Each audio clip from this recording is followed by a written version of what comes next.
So as a quick little explanation for that, you might, if you've seen these videos, be familiar with the fact that I usually sit on a garden chair, but recently we've had a serious upgrade to a proper office chair, so I can spin round now and move up and down and, well, hopefully down, yeah, down.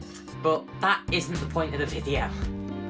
So at long last in today's video I am going to be answering all of the questions that you sent me to answer in this video, which is the 2000 subscriber Q&A. Now this has been coming for a long time and we aren't actually at 2000 subscribers yet, but we're getting closer and closer every day. And before I start answering questions and talking about what we're going to be doing in this video and all that, I do just want to thank you all seriously, because you've heard all the spiel from different YouTubers before about how they started with no subscribers and then they've worked their way up to having more and more and more, and 2000 is just like, I remember when I started making videos a long time ago, like a couple of years ago, there was like a sort of small community of us, and I remember that that actually uploaded videos, and I was like the newcomer to that. And the one of us that had, you'll probably remember the channel if I said it if you're involved, but most people won't because the channel's like dead now, so I'm not even going to go there. But like the channel out of all of us that had the most subscribers had like 2000 subscribers when I got involved, and now I'm sort of the only one left out of that core group of us that was uploading videos, and I'm like nearly there now. It's like... But anyway, let's get into the video. So of course today's video is extra special, not just because of the milestone we're reaching, and not just because I'm on a fancy chair where I can spin round now, but because we are doing a collaboration with John's Rainforest room. Now John, I have been watching his channel for a long time. Our channels are pretty much the same size and the focus of them's pretty much the same. We both like do reptiles and stuff. He does like a bigger focus on fish and things. I do have a fish tank, but you guys don't seem to be that interested in that, so I don't really film it very often. But he does, and he does all the bioactive setups and stuff like I do as well. So if you like my channel, you'll probably like his, and I would recommend you checking it out. But anyway, because he's like the same size as me, we are doing a sort of joint collaboration to celebrate us both reaching 2000 subscribers. But anyway, I'll hand you over to him because he's going to be asking the questions. But if you do want to find out more about him, then I'll leave a link to his channel in the description. But anyway, I'll let him introduce himself now and start asking me some questions.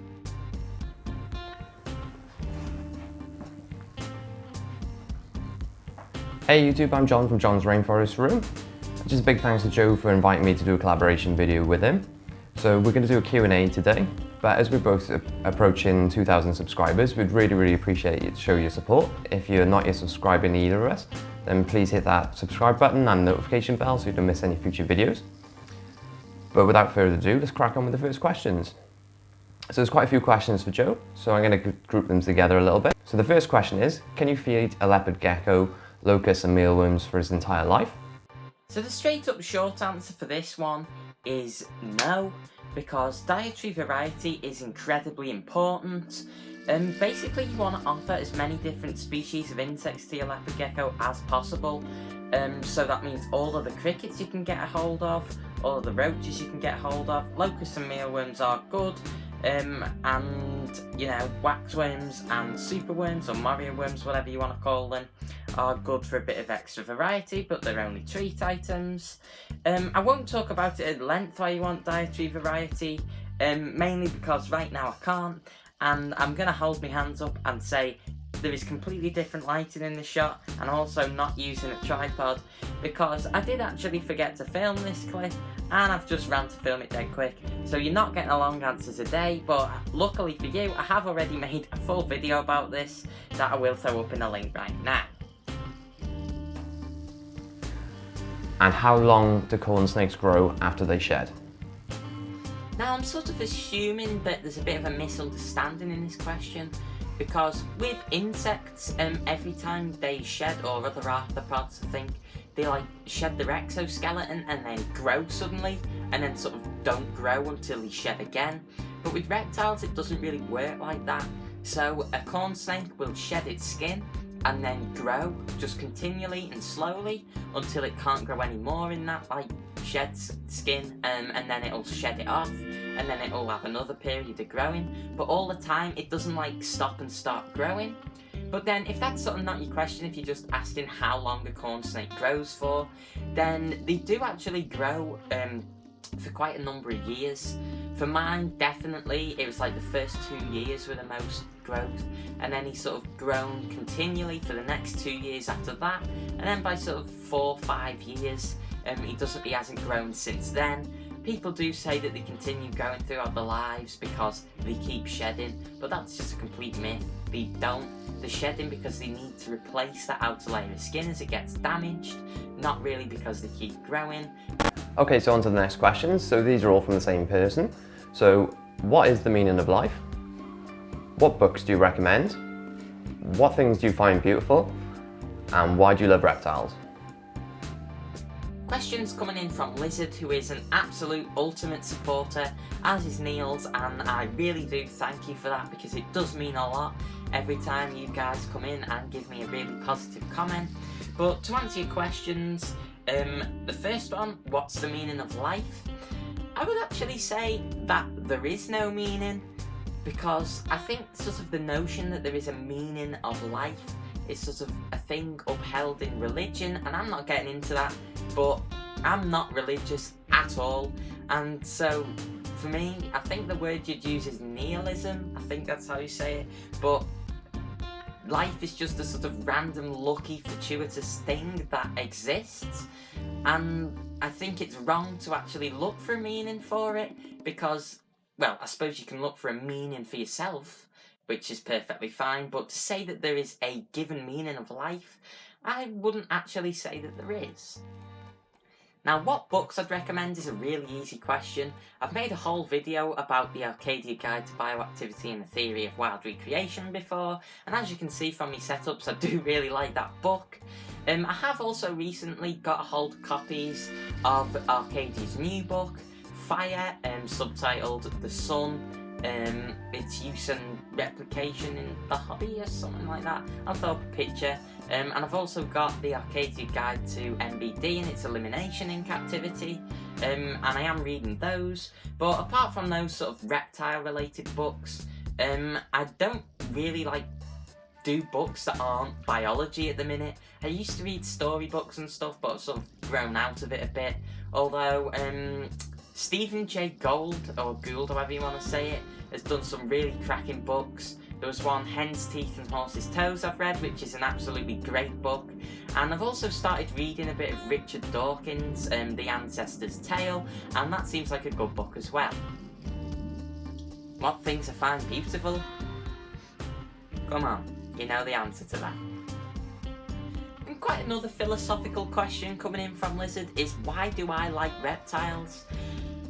And I've asked myself this so many times, but I can't really give you an answer, because you can come up with sort of generic excuses as to why I might like them, but having asked myself it so many times, I just don't know.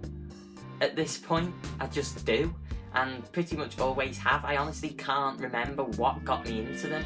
I just have been interested, and at this point I don't like questioning it, because then you just doubt yourself, and what's the point in doubting yourself? I don't know, but yeah, I just do. Okay, so time for some more questions. So what should you do to prepare your snake for shedding? Have you ever considered getting a dog? And if the restrictions were less in the UK on venomous animals, would you get one? And if so, what would it be and why? So another shedding related question. Now, I would actually say if you've got a bioactive enclosure, there's nothing you really have to do to prepare the snake to shed. It's going to be able to find different microclimates for getting the right humidity and things, and that is one of the major benefits of bioactive, which I've talked about a million times. But then aside from that, you maybe just spray him a little bit more often. Would I ever consider getting a dog? Now, I do love dogs. I am a dog person, not a cat person. Not because I don't like cats, but because they go outside and kill birds, and they're like a serious threat to ecosystems and stuff, and I'm not getting involved with that. If you keep cats, fine, don't, like, you know, shoot me. But would I get a dog? I definitely would. It's just a case of the time in my life is not right for getting a dog. You know, I could get one and it would be good for the time I got to spend with it, but I spend that much time like revising and reading and things that people apart from me find boring, and then like at the end of next year, if I end up going to university or something, it just wouldn't be right for me to get a dog and then just leave it at home on its own. So would I get a dog? Yeah, if I had time, but I don't, so no. The obvious answer to keeping venomous is yeah, and then some type of snake, but I'm not gonna say that. I'm gonna say like Komodo dragon, because if you can keep venomous and you can keep what you want, and we're in the confines of our minds where we have unlimited funds and space, why not just get a Komodo dragon? Because they're just boss. So time for another question. So I really actually like this question. So Joe, your viewers want to know, have you ever bought an animal and then later gone on to regret it and wish you've got something else? Do I regret getting any reptiles? Well, the thing there is that, like, it's a hard question to answer, because since getting like pretty much every reptile, apart from maybe red, because red's just red. Well, in fact, no, initially red was not red. That's another story that I need to go through seriously one day. But pretty much the reptiles have all been different to what I expected, but not in a bad way. I'd say the only sort of regret I've got is that Splat-me Crested gecko, I can't hold him, because for a nocturnal animal, for me, I've sort of got to be able to hold it, because I am admittedly not a nighttime person, and so I don't really see him come out ever. I see him asleep in his coconut and behind his plants, and I see his food disappear overnight, but that's about it. So I wouldn't say I'd go as far as to say as I regret getting him, because I've learned so much from having him and he is still cool to have around, but he hasn't really lived up to expectations.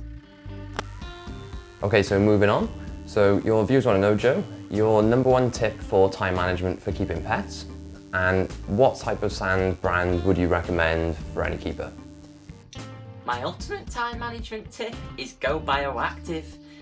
Not because bioactivity lets you be lazy and leave waste lying around in the enclosure, never get that impression, but basically having bioactive enclosures where most of the waste is taken clear of really rapidly does save so much time. And then because if like you get a bit of like poo left behind on a bit of decoration, you know it's going to be cleaned up within a couple of hours. There's no sort of rush to then get your disinfectants out and get cleaning things, and you haven't got to do great big entire tank overhauls every sort of 2 months or something because you need to clean everything. So going bioactive does actually save loads of time for me. Sand brand, whatever you can get really. So Joe, if you could keep one snake for the rest of your life, what would it be and why? And do you actually have any breeding plans for any of your animals? More snake questions?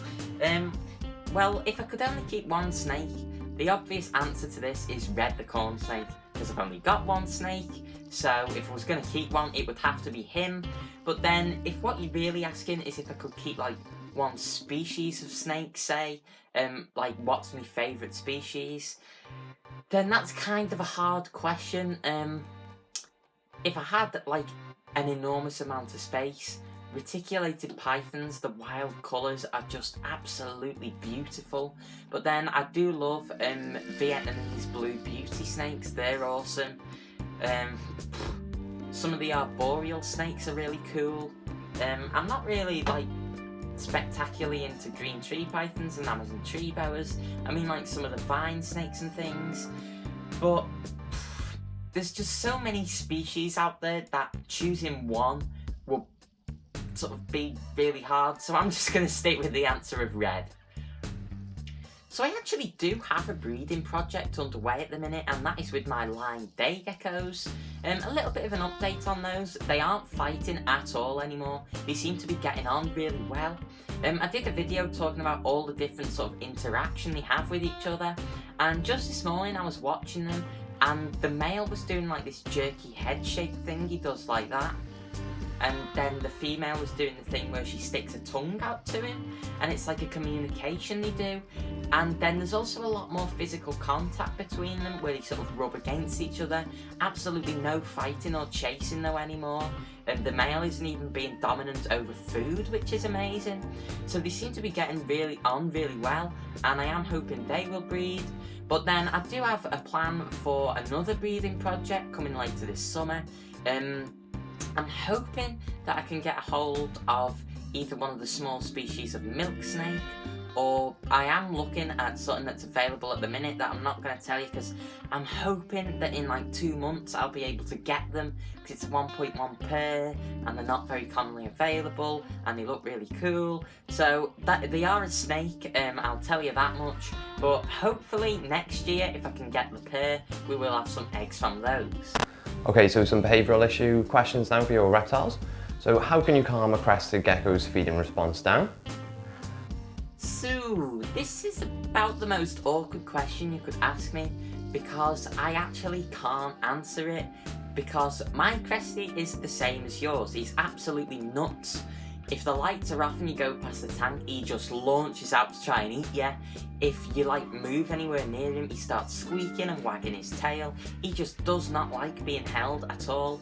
And what I've done is just let him get on with it, to be honest. I don't see the point in me stressing him out that much just for the sake of handling him, which, given that his enclosure is perfectly adequate to meet his needs, handling him is just for my benefit really.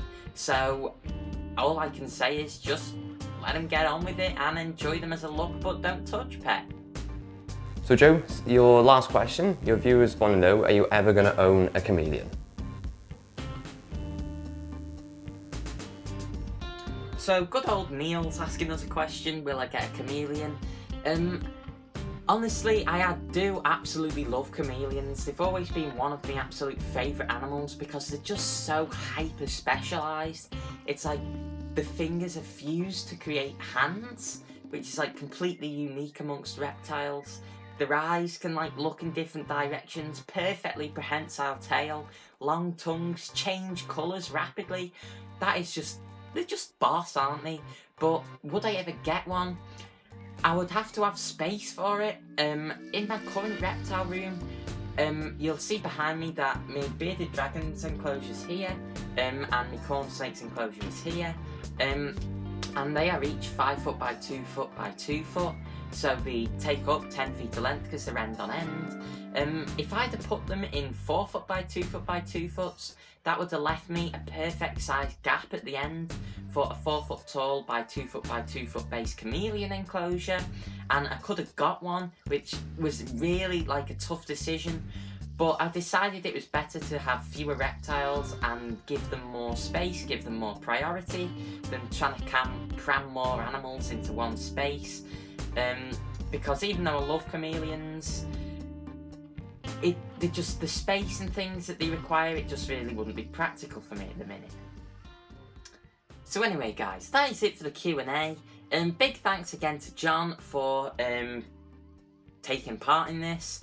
And I'd also like to thank him for having me on his channel. If you want to see the Q&A that he did where I asked the questions, then I'll chuck a link to it up there. Is it going to be up there? No, it's going to be up there. Figured it out. It's probably not now. But anyway, that is it for today's video, and I will see you in the next one. Bye guys.